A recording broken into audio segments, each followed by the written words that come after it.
everyone, welcome to ACAMS TV. I am your host, Kimberly Bottom, and I have the pleasure now of being joined by Kieran Beer, the Chief Analyst for ACAMS. Kieran, thank you for stopping by the studio. A pleasure, Kimberly. Great. Good morning. Good morning. It's the first day of the conference. We're so excited to be Very here. excited. So I know that you know, why is this the must-attend event for anti-crime professionals? Well, you know, ACAMS is the largest professional association for anti-crime professionals. So we're bringing together about 3,000 people here, people in this conference from all over the country, a little bit the world, and it's sort of the best and the brightest come together and they rub shoulders.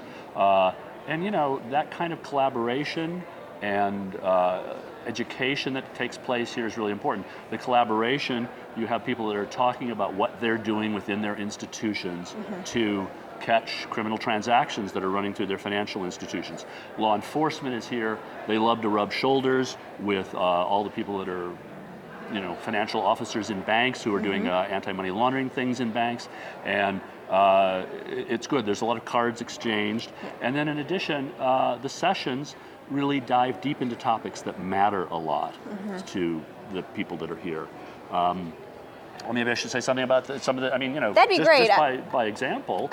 I know you guys work very hard all year to design the programming for this conference. We do. Tell me and about. And we do it with the industry. We do it exactly. In association with the industry. We have a task force.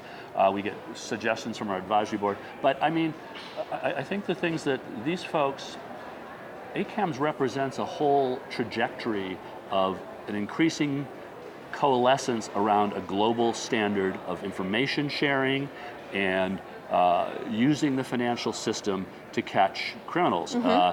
Certainly financial criminals, but even those that are not primarily financial criminals who are doing it for the money, their proceeds have to go into the system. So the kinds of things that matter to people here, we have a whole lot of sessions on artificial intelligence and data management, and increasingly those kinds of systems are being introduced into large institutions. They're also systems that are already being used in a sophisticated way by law enforcement. And we also are doing a lot here on anti-human trafficking. And I think it's important to sort of talk about the anti-human trafficking because the human trafficking stuff is folks who are analysts, who are sorting through transactions, who have this very detailed investigative kind of job.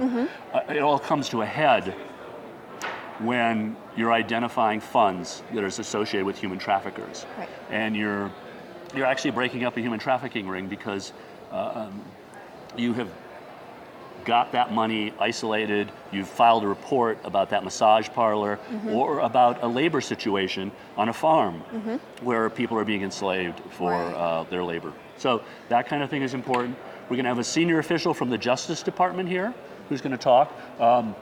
It is Deborah Connor, who is the chief for the money laundering unit, and that's really sort of where the rubber hits the road, I guess you could say, for a lot of the people here. She also is involved with asset seizure, which is we're always trying to use the financial institutions to seize money from the criminals. And so those are some of the panels. And I think too, we're going to do one on professional money launderers because there is, even as our people have gotten more sophisticated, sadly, the criminals have gotten more sophisticated. Of course. So we have just a top law enforcement, the really senior folks from the IRS, from Homeland Security, from the FBI, someone who's a former Justice Department person who is now in the financial industry, and they're going to talk about identifying these rising financial professionals who are sort of bad financial professionals who are laundering money. Wow. Okay, so that's it.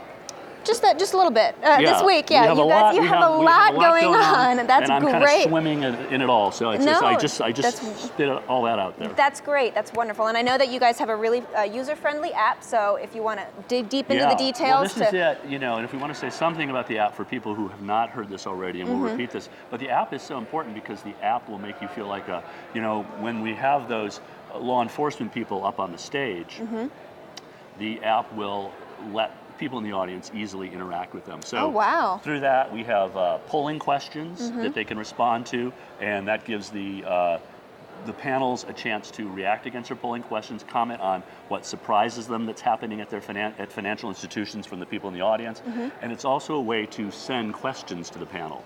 Wow. And we found that's great. It's sort of better than the old days where people like slowly walked up to the mic and you asked them to repeat themselves and you couldn't hear them, because so many people get to send questions and then they rate the questions as to which ones they most want the answer for. Wow. And I think as a result, more people feel like they have participated in a session than not. So. Absolutely. Okay, well that's great. So you heard it here. Go download the app not only to build your schedule, but to interact with these really high-level people that you guys have brought together for this conference. So Kieran, thank you so much for sharing all of your insights. It's been wonderful talking to you.